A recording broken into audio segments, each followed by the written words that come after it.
My friends, welcome back to another exciting adventure with Smeedia, aka myself, Tanner. I don't know why I'm starting the video this way, but what's going on, guys, and welcome back to the channel. So over the past couple weeks, we've been focused on getting the motor back in this car, getting everything bolted up, getting ready for the first start. But we also need to prepare the car for the first drive, and that means pulling off the coilovers that are on this car and replacing them with the new BCs that I have. So when I bought the car, it came with a set of Raceland coilovers on it. The 3 times that I drove the car, I was not a huge fan of the way that the Racelands felt when driving. They're a little bit loud. They're like incredibly hard. They're not soft at all. There's not a lot of it. There's like no dampening adjustment or anything like that with the Racelands. Some people swear by Racelands, and that's all right. Personally, I'm not a fan of Racelands. So we got some BCs that we're going to be throwing on the car, and with that, we also need to be replacing the brakes. So I have new Centric and Stoptech brake rotors. They're just like OE style replacements, and I also have some nice Hawk HP ceramic pads that we're going to be throwing on there, as well as like some stainless steel brake lines. I don't know if we're going to get to that in this video or not, but it's something else that I need to get done. So in this box are our coilovers, if I can like reveal them. Ha ha! That didn't work. Ha! Ha ha! Ha! Come on, just get out of there. Just get everything out of there. Spanner wrenches, we need those guys right there. But these are our new BC racing coilovers. So in the past, I've never been a huge fan of BCs just because they like to seize on me. Aside from that, I love BCs. I love the way they ride. I love the price point of them. They're good, like budget coilover. I think I picked these up for like $900 or something like that. I don't remember how much I paid for these, but these are going to be very good replacements for the Racelands that are in the car right now. Like if you guys have seen them, like they're in there. I'm not a huge total fan of them. I'll probably post those up for sale for like $200 or something like that. But these are just going to be a nice upgrade over the Racelands that are in there. I was going to do Fortunato, but I've already gone like way over budget on this car with like all of the motor stuff. So I wanted to save a little bit of money somewhere. So it saved me a couple $100 getting the BCs over the Fortunatos. So the way that we're going to do this today is we're probably going to start up in the front. We're going to replace both of the front coilovers. While we're up there, we'll throw on the new brake rotors, which I have down here in all of these boxes right here that just got absolutely mangled in shipping. So let's start off by getting these front coilovers out and getting the new BCs in. Well, I guess I should say, if you've never like swapped coilovers before, extremely easy. 3 bolts up here, they just drop right out. And then down here, you just have 2 on the knuckle. So pretty easy for the fronts, and then for the rears, it's pretty much the exact same thing. So let me start by getting these things out. Once I have them out, we'll actually compare the Racelands over to the BCs, so that way you guys can see some of the differences as well.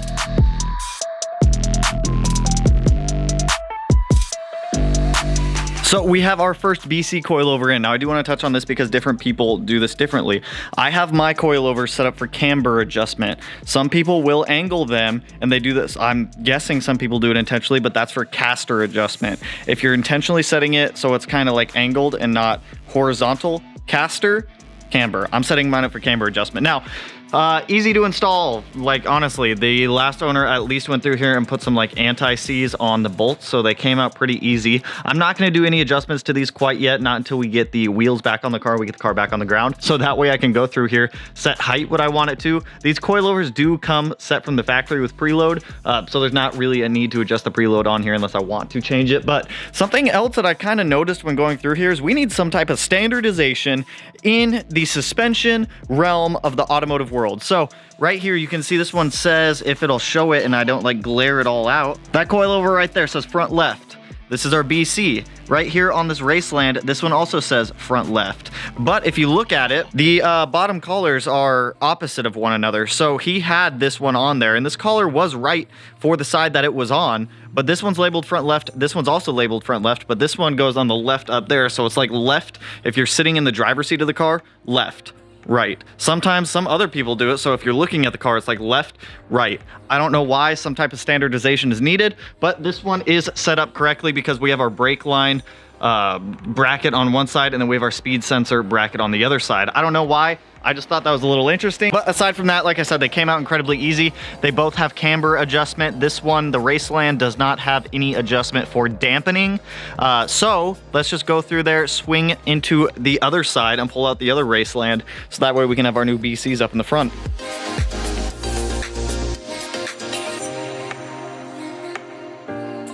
Can we have a moment of silence for my big to littler?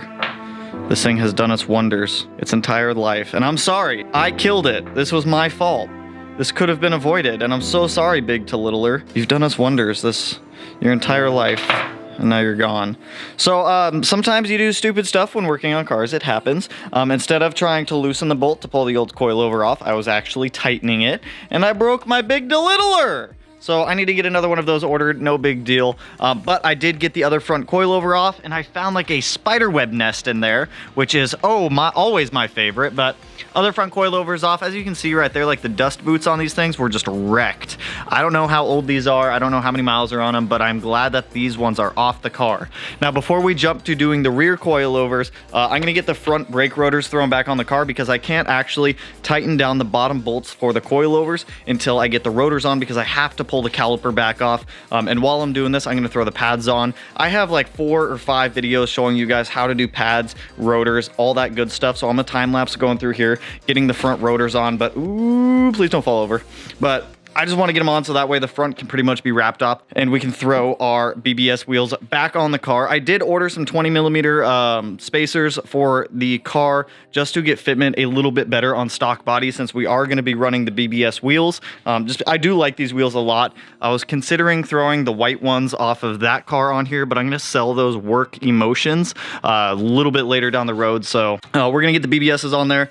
We're going to throw them on today anyways, just to get them up off the ground, but the fitment will look a lot better. So let's get our new rotors on.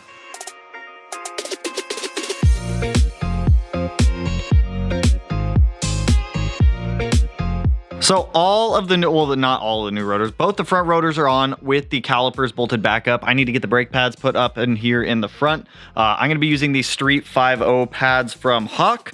They had good reviews. I've never ran these ones before, so Hawk.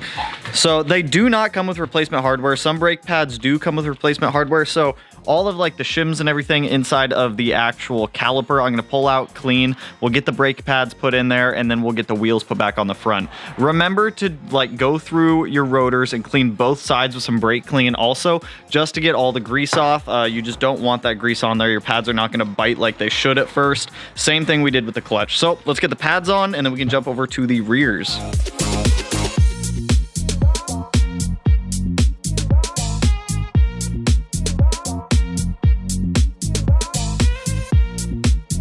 We have our new pads in the front, new rotors, and new coilovers. So the front is pretty much wrapped up at this point until we go to bleed the brakes.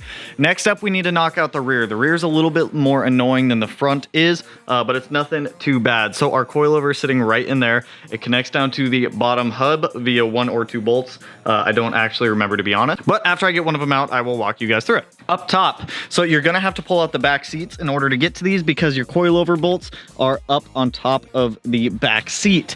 So let me run through, knock this one out. I'm just gonna time lapse pulling out this coilover. Once I get it pulled out, I'll like give you guys a rundown on like where all the bolts are and everything for this coilover. There's a 3 up top. There's gonna be 1 or 2 on the bottom. I don't remember. Let's find out though. Let's do the stuff. Let's do the thing.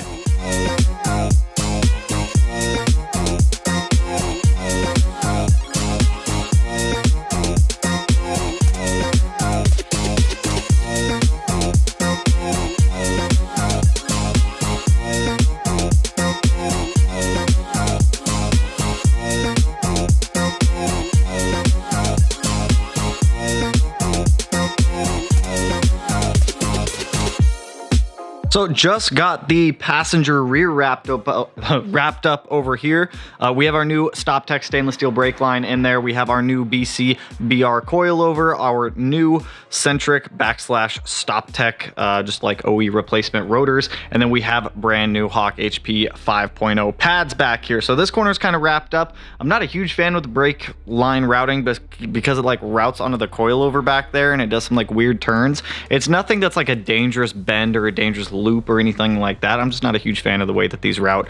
We do need to bleed these brakes and the clutch after we get that driver's side rear done over there. I'm gonna have Matt or Melanie come out and help me and just depress the brake and the clutch pedal when the time comes. But she is like coming together. Look at that. We got like rotors on there now, pads, lines. It's happening. It's all happening. It's all stuff that we needed to get done, and it's not all just like straight engine stuff. So I'm gonna run back there, knock out the last corner that we have to do. Very tight space as well, so I'll try my best to be able to get the camera in here, but there's just like not a ton of room for me to work back here. So let me get this side knocked out, and then we can jump to bleeding everything, and hopefully get our brakes feeling brand new and nice. And same with the clutch. Plus I want to get like all this weird blue fluid out of here and just replace it with like Subaru OEM.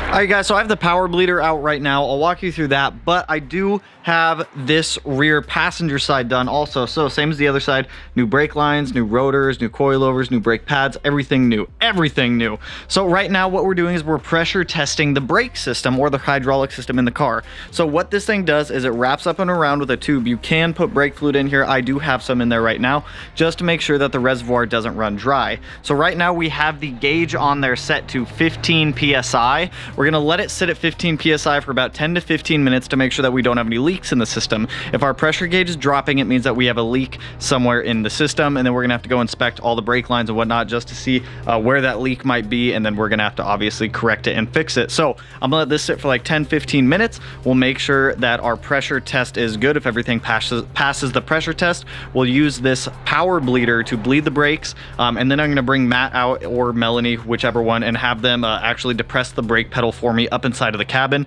as I go around and bleed the brakes. There is a bleeding order to bleeding Subaru brakes, or at least STI brakes, because you've got obviously 4 calipers, but on each caliper you have an inner and an outer bleeder valve. So we're gonna have to run around, do all of those, make sure that our bleeding order is correct, just to be able to get all of the air out of the line. This will also make me feel more comfortable because I do want to flush all of that blue brake fluid out. I have about 3 things of this OEM Subaru brake fluid, so we're gonna be flushing the brakes completely just to make sure that all of that old random, we don't know what it is, brake fluid is out of the car. Also, I do want to stop for a minute and give a shout out to BC because they did give the orientation instructions for their coilovers. So my rant about needing some type of standard in the automotive world, thank you BC for that. That definitely helps. I mean, not just me, but like other people out, I'm sure.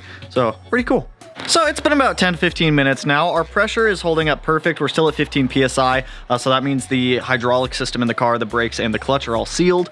Means no air is getting in there, which is exactly what we want. Now the bleeding order for these, this is off an old post off I Want an STI. If it'll focus on my phone, the bleeding order is right front, left rear, right rear, always starting with the inboard most bleeder. If I don't knock over my tripod. So the inboard most bleeder is going to be your inner one first, then your outer one. So I'm gonna set this up on a time lapse, just start bleeding the car. You guys are gonna see me do it alone first, just using the pressure off of this power bleeder.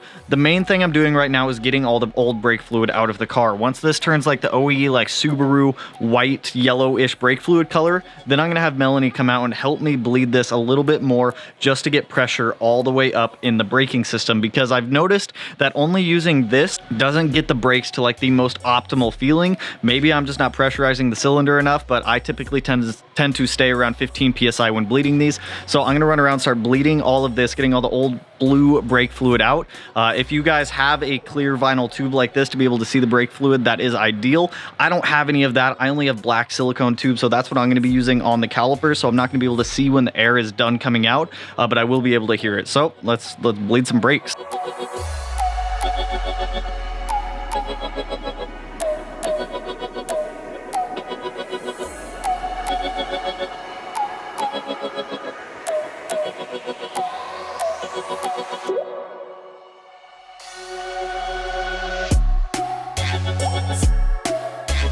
It got dark out quick, and time got away from me, so did the time lapse.